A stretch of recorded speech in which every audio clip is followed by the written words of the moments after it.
Hello नमस्कार आदाब सलाम सत श्री अकाल केम छो कस्से काय केरो हाल है कराची यहाँ सब कैसन वानी हाउ आर यू कैसे हैं आप लोग केमो नाचो मनक्का थम्मा गनी हुकुम केमती अच्छंती। उम्मीद करता हूँ कि आप लोग बहुत अच्छे होंगे, स्वस्थ होंगे, दुरुस्त होंगे और आपका समय बहुत ही मज़े में बीत रहा होगा। मित्रों, आज के इस वीडियो में हम चर्चा करने जा रहे हैं वृश्चिक राशिफल जनवरी 2022 के बारे में, जो कि आप लिखा हुआ देख ही रहे हो। हम चर्चा करेंगे जो वृश्चिक राशि वालों के लिए आने वाला जो वर्ष है, आने वाला जो साल है, वो कितना अच्छा और कितना बुरा रहने वाला है। ये पहला महीना जनवरी क्या क्या सौगात लेकर के आने वाला है, किन किन चीज़ों से हमें सावधान रहने की ज़रूरत है, हमें कौन सा उपाय करना पड़ेगा जिससे कि कुछ हमारा बुरा ना हो, सब कुछ अच्छा ही होता चला जाए, उन सभी विषय पर मैं चर्चा करेंगे। मैं आपको पहले भी बता चुका हूं और आज फिर से बता देता हूं कि दैनिक राशिफल जो है सो चंद्रमा के गोचर के आधार पर तैयार किया जाता है। साप्ताहिक राशिफल भी चंद्रमा के गोचर के आधार पर में ही तैयार किया जाता है और मासिक राशिफल सूर्य के गोचर के आधार पर तैयार किया जाता है, लेकिन हमने सभी ग्रहों को लिया है। और वार्षिक राशिफल शनि और गुरु के गोचर के आधार पर में तैयार किया जाता है। आपके लिए ये महीना कितना अच्छा कितना बुरा रहेगा, इस मामले में चर्चा करेंगे। मित्रों, मैं आपको बता दूं कि ये आपके सामने जो कुंडली बनी हुई है, ये गोचर कुंडली है। गोचर कुंडली पर में कभी भी आंख बंद करके भरोसा नहीं करना चाहिए। गोचर कुंडली हमेशा 50 से लेकर के 90% तक सच साबित होती है।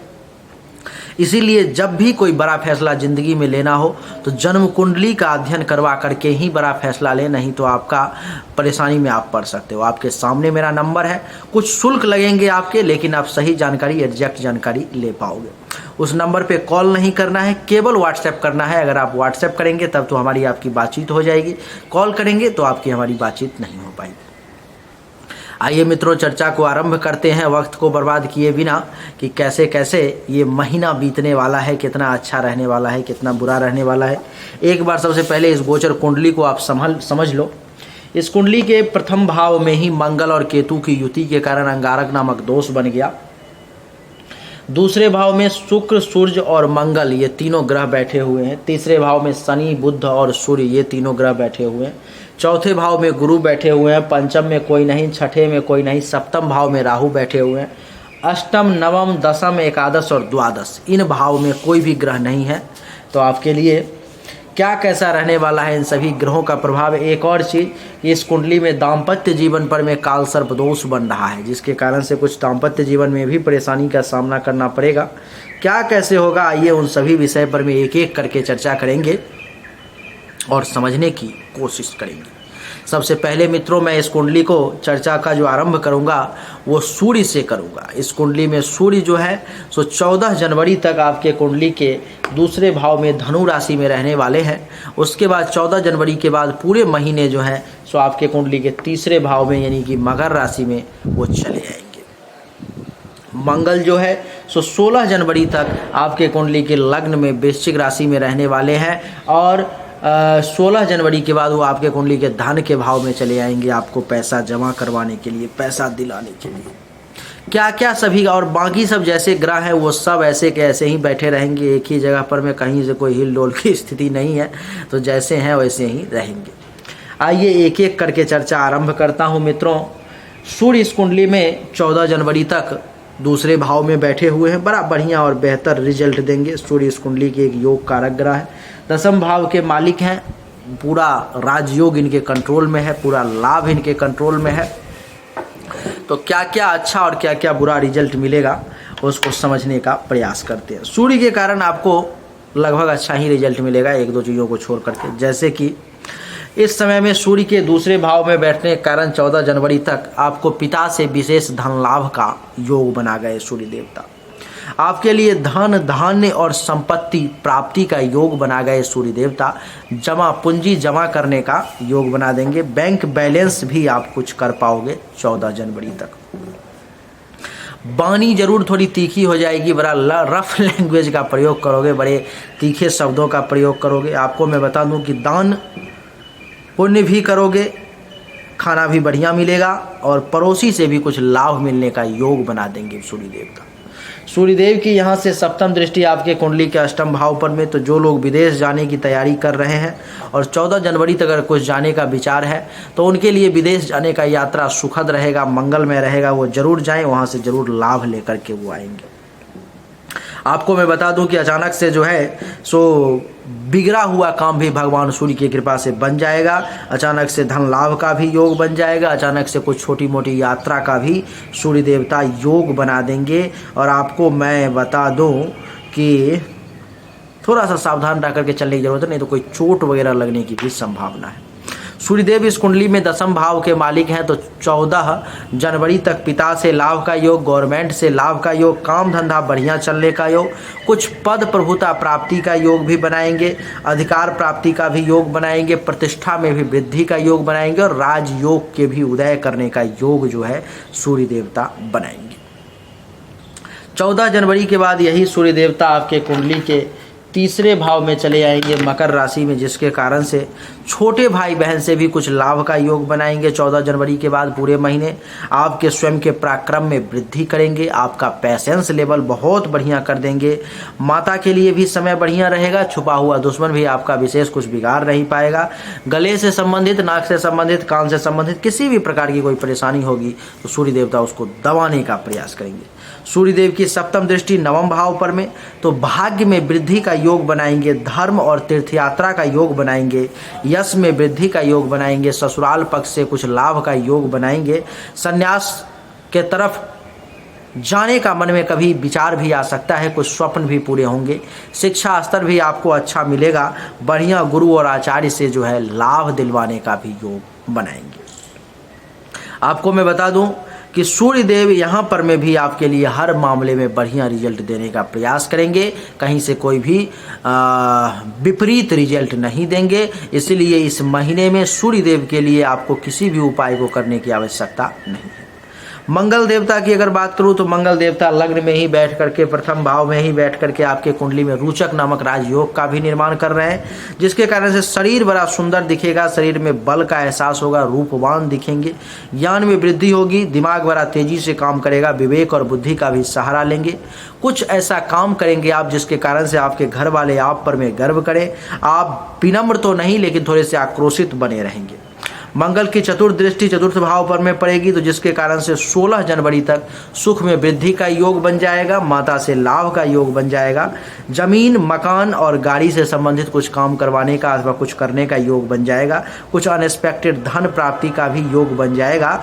छाती हृदय फेफड़े से संबंधित किसी भी प्रकार की कोई परेशानी होगी तो सूर्यदेव ये मंगल देवता उसको दबाने का प्रयास करेंगे। मंगल देव की सप्तम दृष्टि सप्तम भाव पर में, तो आपके लिए विवाह का भी योग बना देंगे मंगल देवता, जीवन साथी के सुख का योग बना देंगे, काम वासना में वृद्धि का योग बना देंगे, आपके वैवाहिक जीवन को सुखद बनाने का योग बना देंगे, आपके व्यवसाय को भी अच्छा करने का प्रयास करेंगे मंगल देवता। दुश्मन आपको परेशान करने की अगर कोशिश करेगा तो वो बहुत ज़्यादा आपका कुछ बाल भी बांका नहीं कर पाएगा, और पार्टनरशिप में भी आपका बिजनेस जो अगर किसी के साथ चल रहा है तो वो भी अच्छा ही चलेगा। मंगल देव की अष्टम भाव पर में अष्टम दृष्टि, तो अचानक से धन लाभ का भी योग बनाएंगे, दूर की यात्रा का भी योग बनाएंगे, अचानक से बना बनाया काम जो बिगड़ रहा था वो भी बनना शुरू हो जाएगा, कोई छोटी मोटी चोट भी लगाने का योग बना देंगे मंगल देवता। मंगल देवता जो है यहाँ पर में अंगारक नामक दोष भी बन रहा है, इस बात को भी ध्यान रखना है, इसका हम लोग बाद में चर्चा करेंगे लास्ट में। अच्छा, मंगल देवता उसके बाद चले जाएंगे दूसरे भाव में, तो 16 जनवरी के बाद में मंगल देवता आपके लिए पैसा जमा करने का योग बनाएंगे, धन धान्य संपत्ति जमा करने का, वाणी थोड़ा सा तीखा कर देंगे, परिवार से लाभ लेने का योग बनाएंगे। आपको मैं बता दूं कि पड़ोसी से भी कुछ फायदा लेने का योग बनाएंगे, मसालेदार भोजन खाने का आपका मन करेगा, कुछ दान पुण्य भी आप करेंगे। मंगल की चतुर्थ दृष्टि पंचम भाव पर में पड़ेगी, तो जिसके कारण से आपको एक पुत्र प्राप्ति का भी योग बना देंगे मंगल देवता, संतान का परफॉर्मेंस भी बढ़िया रहेगा। आप अगर एक विद्यार्थी हैं तो आपका खुद का भी परफॉर्मेंस बढ़िया रहेगा, विद्या बुद्धि के क्षेत्र में बढ़िया करेंगे आप, यश में भी वृद्धि होगी, चाहने वालों की संख्या में भी वृद्धि होगी। आपको बता दूं कि धर्म और मंगल कार्य भी आपके हाथों से बढ़िया होगा, ननिहाल पक्ष से भी लाभ मिलेगा। आपके हृदय अथवा छाती से संबंधित किसी भी प्रकार की अगर कोई परेशानी है तो उसको भी दूर करने का प्रयास करेंगे मंगल देवता। और मंगल देवता की सप्तम दृष्टि अष्टम भाव पर में, तो अचानक से धन लाभ का भी योग बनाएंगे, विदेश यात्रा का भी योग बनाएंगे, अचानक से बिगड़ा हुआ काम बनाने का भी योग बना देंगे मंगल देवता। मंगल देवता की अष्टम दृष्टि नवम भाव पर में, तो भाग्य का भी 16 जनवरी के बाद सपोर्ट दिलवाएंगे, धर्म का भी काम करवाएंगे, तीर्थ यात्रा वगैरह भी आपके भाग्य में देंगे, यश में भी वृद्धि करेंगे, ससुराल पक्ष से भी लाभ लेने का योग बनाएंगे, किसी सन्यासी का आशीर्वाद भी मिल सकता है, स्वप्न भी पूरा होगा, शिक्षा स्तर को भी बढ़िया करने का प्रयास करेंगे मंगल देवता। और आपको मैं बता दूं कि बढ़िया गुरु आचार्य ऋषि मुनि देवी देवता का आशीर्वाद भी दिलवाने का प्रयास करेंगे मंगल देवता। तो मंगल देवता के लिए भी इस महीना में भी किसी भी प्रकार का उपाय करने की आवश्यकता जो है सो नहीं है। मंगल के बाद अब हम लोग बुध देव की चर्चा करेंगे। बुध देव इस कुंडली में जो है सो बैठे हुए हैं तीसरे भाव में, एकादश भाव का और अष्टम भाव का मालिक होकर के। तो अष्टम भाव के रिगार्डिंग कुछ परेशानी देंगे, एकादश भाव के रिगार्डिंग कुछ लाभ देंगे। जैसे कि आपको जो है बुध देवता पूरे के पूरे महीने छोटे भाई बहन से कुछ लाभ दिलवाने का प्रयास करेंगे, लेकिन साथ में लाभ में रुकावट डालने का भी प्रयास करेंगे। आपको बता दूं कि स्वयं का पराक्रम में वृद्धि होगा, आपका पैसेंस लेवल अच्छा होगा। माता के लिए थोड़ा सा विपरीत समय ये साबित होगा, गुप्त शत्रु आपको परेशान करने का प्रयास करेंगे, गले से संबंधित, नाक से संबंधित, कान से संबंधित कुछ परेशानी भी आपको आ सकती है। और बुध देव की सप्तम दृष्टि नवम भाव पर में, तो भाग्य का सपोर्ट मिलेगा, तीर्थ यात्रा और धर्म कर्म का काम करने का भी मौका मिलेगा, यश में भी वृद्धि होगी, ससुराल पक्ष से भी लाभ लेने का योग बनाएंगे बुध देवता।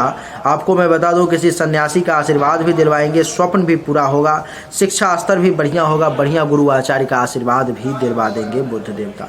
बुध देवता इस कुंडली में एकादश भाव के भी मालिक हैं, तो जिसके कारण से लाभ भी दिलवाएंगे, आय में बढ़ोतरी भी करेंगे, उपलब्धि की प्राप्ति भी करवाएंगे, मनोकामनाओं की पूर्ति भी करवाएंगे, बड़े भाई बहन सीनियर्स का सपोर्ट भी दिलवाएंगे, जो उस उम्र के लोग हैं उनको पुत्र वधू और दामाद का सुख दिलवाने का भी प्रयास करेंगे बुध देवता।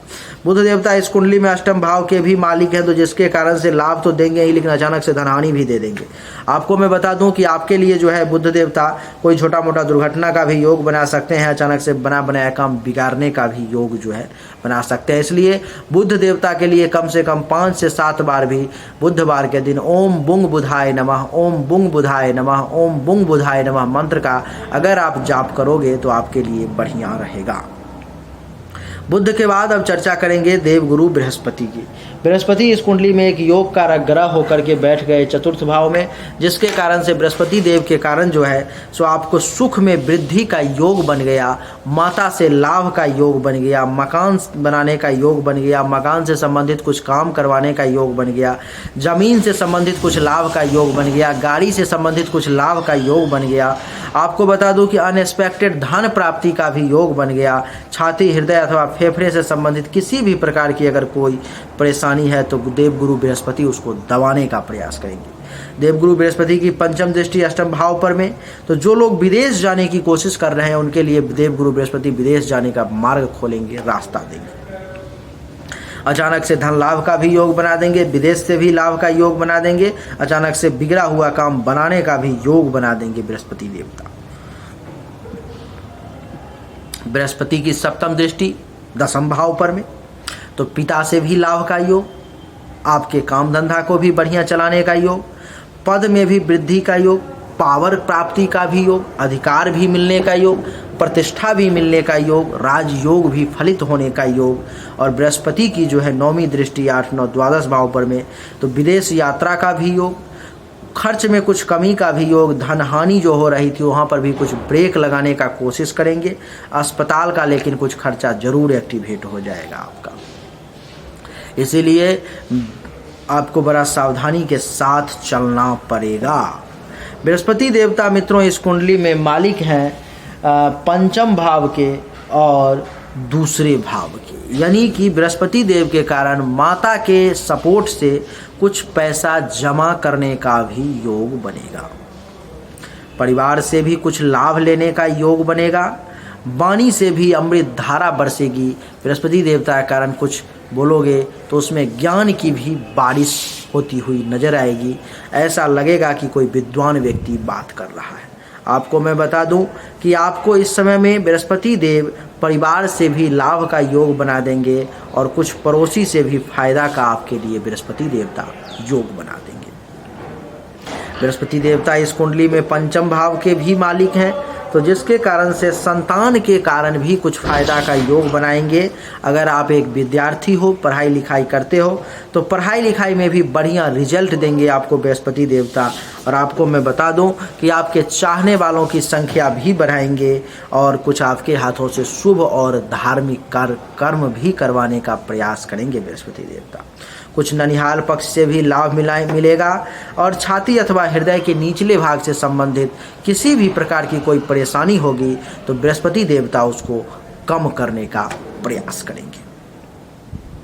बृहस्पति देव के बाद शुक्र देव की चर्चा करेंगे, जो इस कुंडली में द्वादश भाव के और सप्तम भाव के मालिक होकर के दूसरे भाव में बैठे हुए हैं।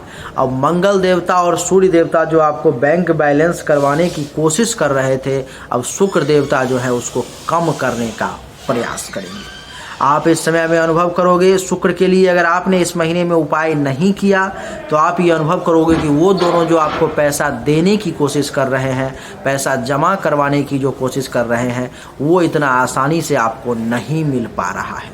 यहाँ पर मैं शुक्र देव पैसा जमा करवाने में बाधा दिलाने का प्रयास करेंगे, आपके जमा पूंजी को खर्च करवाने का प्रयास करेंगे, आपके परिवार में कुछ टेंशन तनाव दिलवाने का प्रयास करवाएंगे, आपके वाणी को थोड़ा सा तीखा करवाने का प्रयास करेंगे, आपसे झूठ बुलवाने का प्रयास करेंगे, आपसे दान पुण्य के माध्यम से ही क्यों ना हो लेकिन पैसा आपके पॉकेट से निकालने का प्रयास करेंगे। आपको मैं बता दूं कि पड़ोसी से भी जो है सो कुछ टेंशन तनाव करवाने का योग बनाएंगे अगर आपने शुक्र का उपाय नहीं किया तो। शुक्र की सप्तम दृष्टि अष्टम भाव पर में पड़ेगी तो आपके आस पड़ोस में किसी रिलेटिव में अथवा किसी टोले मोहल्ले में किसी की मृत्यु भी हो सकती है। अचानक से धन हानि का भी योग बनाएंगे। अगर आप विदेश जाना चाहते हो, घर छोड़ करके दूर जाना चाहते थे, आपको अगर मौका नहीं लग रहा था तो इस समय में घर छोड़ करके दूर जाने का भी योग बना देंगे शुक्र देवता। आपके लिए मैं बता दूं कि थोड़ा सा सावधान रहने की भी ज़रूरत है, नहीं तो चोट वगैरह लगने का भी योग बनाएंगे। शुक्र देवता इस कुंडली में द्वादश भाव के मालिक हैं, तो जिसके कारण से पैसा इस महीने में आपको ज़्यादा खर्च करोगे, सैया सुख में कुछ कमी का एहसास होगा, धन हानि का भी आपको एहसास होगा। आपको मैं बता दूं कि जो लोग विदेश रहते हैं उसके लिए शुक्रदेव बढ़िया रिजल्ट देंगे, लेकिन जो लोग जिस देश में जन्म हुआ है उसी देश में है तो उनको अब बता दूं कि अस्पताल के भी खर्चा का कुछ योग बन जाएगा और आँख से संबंधित भी किसी प्रकार की कोई परेशानी आपको झेलनी पड़ सकती है। शुक्रदेव इस कुंडली में सप्तम भाव के भी मालिक हैं, तो जीवन साथी के साथ भी कुछ टेंशन तनाव का योग बना देंगे, काम वासना में वृद्धि का योग बना देंगे, वैवाहिक जीवन में परेशानी का योग बना देंगे। आपको मैं बता दूं कि आपका जो दैनिक व्यवसाय है, रोजगार है, उसको भी कुछ डिस्टर्ब करने का प्रयास करेंगे शुक्र देवता। और आपको मैं बता दूं कि प्राइवेट पार्ट से संबंधित अगर किसी प्रकार की कोई परेशानी चल रही है तो उसको भी बढ़ाने का प्रयास करेंगे। दुश्मन भी इस समय में शुक्रदेव के कारण आपको परेशान करेगा और पार्टनरशिप में अगर किसी के साथ कोई बिजनेस वगैरह है, काम धंधा है, तो उसमें भी परेशानी का आपको सामना करना पड़ेगा। यानी कि इस महीने में सबसे पहले शुक्रदेव के लिए उपाय करना अति आवश्यक हो गया। प्रत्येक शुक्रवार को ओम शुंग शुक्राय नमः मंत्र का कम से कम 10 बार जाप कर लोगे, आपके लिए बढ़िया रहेगा। आपको मैं बता दूं, अगर ये संभव ना हो तो प्रत्येक शुक्रवार को थोड़ा सा चीनी लेकर के एक मुट्ठी चींटी को डाल दोगे, चींटी खा लेगी, आपके लिए बढ़िया रहेगी। ये चारों शुक्रवार को करना है। शुक्र के बाद अब हम लोग शनि देव की चर्चा करेंगे। शनि देव इस कुंडली में तीसरे भाव में मकर राशि में अपने ही राशि में बैठे हुए हैं। तीसरे और चौथे भाव के शनिदेव मालिक हैं। आपको मैं बता दूं कि वृश्चिक राशि वालों के लिए शनिदेव जो हैं सो एक समग्रह है, यानी कि ना ही मारक ना ही कारक, यानी कि ना ही बहुत अच्छा रिजल्ट देने वाला ना ही बहुत बुरा रिजल्ट देने वाला। शनिदेव के कारण अभी आपको इस महीने में किसी भी प्रकार का कोई उपाय करने की ज़रूरत नहीं है। शनिदेव आपको इस महीने में छोटे भाई बहन से लाभ दिलवाने का प्रयास करेंगे। आपके खुद के पराक्रम को वृद्धि करने का प्रयास करेंगे, आपके पराक्रम में 4 चांद लगाने का प्रयास करेंगे, आपके पेशेंस लेवल को अच्छा करने का प्रयास करेंगे, आपके आयु में वृद्धि करने का प्रयास करेंगे। आपको बता दूं कि माता के लिए ये समय थोड़ा सा निगेटिव हो सकता है। गुप्त शत्रु का भी नाश करने का प्रयास करेंगे। जो दुश्मन छुपा हुआ है और आपको परेशान करने की कोशिश कर रहा था तो उसको भी नाश करने का प्रयास करेंगे। गले से संबंधित, नाक से संबंधित, कान से संबंधित किसी भी प्रकार की कोई परेशानी अगर आ रही थी तो उसको भी शनिदेव कम करने का प्रयास करेंगे।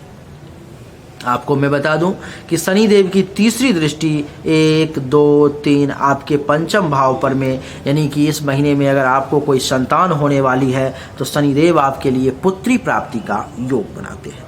विद्या बुद्धि के क्षेत्र में भी शनिदेव जो हैं सो आपको अच्छा रिजल्ट देंगे, आपके यश में भी वृद्धि का योग बनाएंगे।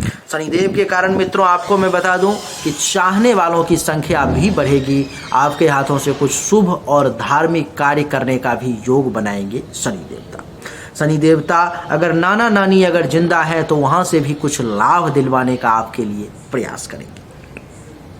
हृदय, छाती के निचले भाग से संबंधित किसी भी प्रकार की कोई परेशानी आ रही है तो शनिदेव के कारण वो परेशानी दब जाएगी, अभी वो ज़्यादा परेशान आपको नहीं कर पाएगी। शनिदेव की सप्तम दृष्टि जो है मित्रों आपके नवम भाव पे पड़ेगा, जिसके कारण से शनिदेव के कारण भाग्य का सपोर्ट मिलने का योग बन जाएगा, धर्म का काम करने का योग बन जाएगा, तीर्थ यात्रा करने का योग बन जाएगा, यश में भी वृद्धि का योग बन जाएगा, ससुराल पक्ष से भी कुछ फायदा लेने का योग बन जाएगा। और आपको मैं बता दूं कि आपके कुछ स्वप्न भी पूरे होंगे और शिक्षा स्तर का भी लाभ मिलेगा। बढ़िया गुरु, आचार्य, ऋषि मुनि का आशीर्वाद भी आपको प्राप्त होगा। शनि की दशम दृष्टि 8, 9, 10, 12 भाव पर में, तो जो लोग विदेश में हैं उनको शनिदेव विदेश से प्रबल धन लाभ का योग बनाएंगे, बहुत फायदा उनको मिलेगा। आपको मैं बता दूं कि खर्चा भी कुछ करवाएंगे, सैया सुख में भी कुछ कमी करेंगे, और आप अगर किसी को इसमें उधार वगैरह देते हो तो वो पैसा आपका एक लंबे समय तक फंस भी सकता है। आपको मैं बता दूं कि अस्पताल से संबंधित भी कुछ खर्चा करवाने का भी प्रयास करेंगे शनि देवता, इसलिए सावधान। शनिदेव का रिजल्ट वैसे उतना खराब नहीं है, हर मामले में लगभग बढ़िया है। 2 चीज़ों को छोड़ करके, एक खर्चा और एक अस्पताल का खर्चा, बस यही दोनों को छोड़ करके बाकी सभी मामले में बढ़िया है। मित्रों शनि के बाद अब हम राहु की चर्चा करेंगे। राहु इस कुंडली के सप्तम भाव में उच्च का होकर के बैठा हुआ है, जिसके कारण से आपको ये राहु जो है सो विवाह का योग बना रहा है, यानी कि उच्च का राहु अच्छा परिणाम देता है। तो आपके लिए विवाह का योग बना रहा है, जीवन साथी के सुख का भी योग बना रहा है, काम वासना में वृद्धि का योग बना रहा है, वैवाहिक जीवन में कुछ छोटी मोटी टेंशन तनाव भी ये राहु दे सकता है। आपको मैं बता दूं कि आपका दैनिक व्यवसाय रोजगार जो है वो बहुत बढ़िया नहीं, लेकिन बहुत खराब भी ये नहीं चलने देगा। दुश्मन अगर आपसे टकराने का प्रयास करेंगे तो आपके अंदर राहु इतना ज़्यादा कॉन्फिडेंस दे देगा कि उन दुश्मन को आप ऐसे ही डरा धमका करके भगा दोगे। पार्टनरशिप में अगर किसी के साथ बिजनेस वगैरह कर रहे हो तो वहाँ पर में राहु कुछ परेशानी आपको निश्चित रूप से देगा। राहु की पंचम दृष्टि लाभ के भाव पर में, तो राहु इनकम में भी कुछ वृद्धि करने का प्रयास करेगा, लाभ में भी कुछ वृद्धि करने का प्रयास करेगा, आपको उपलब्धि प्राप्त करवाने का प्रयास करेगा, मनोकामनाओं की पूर्ति करवाने का प्रयास करेगा, बड़े भाई बहन से लाभ दिलवाने का प्रयास करेगा, पुत्र वधू और दामाद के सुख दिलवाने का भी प्रयास करेगा। और आपको मैं बता दूं कि राहु की सप्तम दृष्टि आपके मस्तिष्क पर में, तो बड़ा जुगाड़ से, युक्ति से आप किसी भी काम को निकालने के लिए इस समय एक्सपर्ट बन जाओगे। शरीर में ऊर्जा का एहसास होगा और ज्ञान में भी वृद्धि होगी। स्वभाव थोड़ा सा विनम्र ना होकर के आक्रोशित हो जाएगा, शील स्वभाव को थोड़ा सा बचा के रखना। राहु की 9वीं दृष्टि तीसरे भाव पर में, तो छोटे भाई बहन से कुछ टेंशन तनाव का भी योग बनाएगा, लेकिन कुछ थोड़ा मोड़ा लाभ भी दिलवा देगा। आपके पराक्रम में वृद्धि करेगा, पेशेंस लेवल को तोड़ने का प्रयास करेगा। माता के लिए भी जो है ये समय थोड़ा सा विपरीत रहेगा। छुपा हुआ दुश्मन आपको परेशान करने की कोशिश कर सकता है। आपको मैं बता दूं कि गले से संबंधित, नाक से संबंधित और कान से संबंधित किसी प्रकार का परेशानी भी आपको राहु दे सकता है, इसलिए सावधान।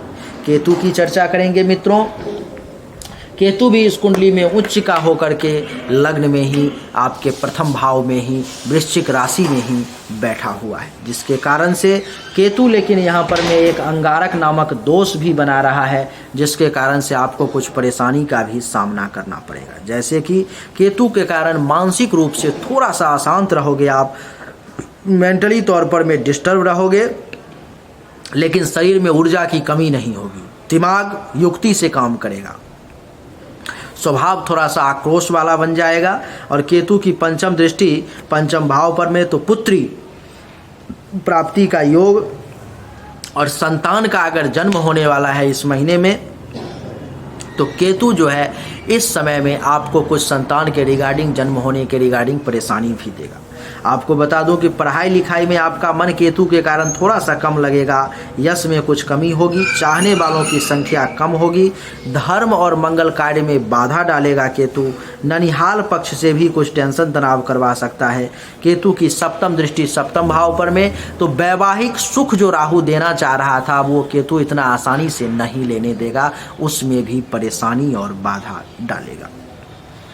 केतु की नौवीं दृष्टि ससुराल के घर पर में, तो वहाँ से भी कुछ टेंशन तनाव दिलवाने का प्रयास करेगा। तो इस महीने में आपके लिए, इसके बाद और बता देता हूँ, मंगल और केतु की युति के कारण जो है सो आपके कुंडली में अंगारक नामक दोष भी बन रहा है, जिसके कारण से मंगल और केतु की युति से आप बहुत गुस्सैल हो जाओगे इस महीने में, बड़ा गुस्सैल। और विशेष करके 16 जनवरी तक ये अंगारक नामक दोष है, तो बड़ा गुस्सैल और टेंशन से भरा हुआ व्यक्ति आपको बना देगा ये अंगारक नामक दोष। किसी के साथ सही तरीके से बात नहीं करना, किसी के साथ दुर्व्यवहार कर देना, किसी के साथ बदतमीजी कर देना, ये आपको अंगारक नामक दोष जो है सो परेशान करेगा। 16 जनवरी तक अंगारक नामक दोष, अगर आप सचेत नहीं रहोगे, सतर्क नहीं रहोगे, तो आपके हाथों से कुछ गलत काम भी करवा सकता है। इसलिए अंगारक नामक दोष के लिए मंगल और केतु की युति जो है, इसके कारण से आपको मंगल और केतु दोनों के मंत्र का जाप करना अनिवार्य हो जाएगा। 16 जनवरी तक दैनिक रूप से कम 7 बार ओम मंग मंगलाय नमः और ओम किंग केतवे नमः मंत्र का जाप करोगे, 7 बार रोज दोनों मंत्र का 16 जनवरी तक आपके लिए बढ़िया रहेगा, नहीं तो ये आपके लिए परेशानी का कारण बन जाएगा। इस कुंडली में राहु केतु के अंदर में सभी ग्रहों के आने के कारण अगर जो विद्वान लोग होंगे वो ये समझ रहे होंगे जो इस कुंडली में काल सर्प दोष भी बन रहा है, जिसके कारण से काल सर्प दोष बनने के कारण जो दाम्पत्य जीवन में सुख मिलने जा रहा था, अब उसमें बाधा और परेशानी का योग बन गया। आपके दाम्पत्य जीवन में परेशानी और मेंटली तौर पर में परेशानी, काम धंधा में परेशानी का योग बना देंगे ये काल सर्प दोष के कारण राहु और केतु देवता। मित्रों, इस कुंडली में इस महीने में आपके लिए सूर्य देवता के लिए किसी भी प्रकार का कोई भी उपाय करने की आवश्यकता नहीं है। मंगल देवता के लिए 16 जनवरी तक बस ओम मंग मंगलाय नमः मंत्र का 7 बार दैनिक रूप से जाप करोगे, अच्छा रहेगा। नहीं डेली तो कम से कम मंगलवार के दिन भी कर लिया करोगे तो वो भी बढ़िया रहेगा। इसके अलावा जो है तो शुक्र देवता के लिए कम से कम शुक्रवार के दिन ओम शुंग शुक्राय नमः मंत्र का 7 से 10 बार प्रत्येक शुक्रवार के दिन अगर आप जाप कर लेते हो तो शुक्र देवता के कारण जो भी परेशानी आ रही है, जो भी बाधा आपको झेलना पड़ रहा है, जिस भी परेशानी के आप शिकार होने जा रहे हो, उसको शुक्र देवता कम करने का प्रयास करेंगे। शनि के लिए इस कुंडली में किसी भी उपाय को करने की आवश्यकता नहीं है। बुध के लिए अगर आप चाहो तो बुधवार के दिन 7 बार ओम बुंग बुधाय नमः मंत्र का ओम बुंग बुधाय नमः ओम बुंग बुधाय नमः मंत्र का जाप कर लोगे, आपके लिए बढ़िया रहेगा। वो भी ज़रूरत नहीं था, लेकिन अष्टम भाव का मालिक होकर के तीसरे भाव में बैठा हुआ है, इसीलिए बस ये छोटा सा उपाय आपको मैं दे रहा हूँ। बृहस्पति देव के लिए किसी भी उपाय करने की आवश्यकता नहीं है, शनि देव के लिए नहीं है, राहु केतु के लिए थोड़ा सा अगर कर लेते हो तो आपके लिए बहुत अच्छा रहेगा।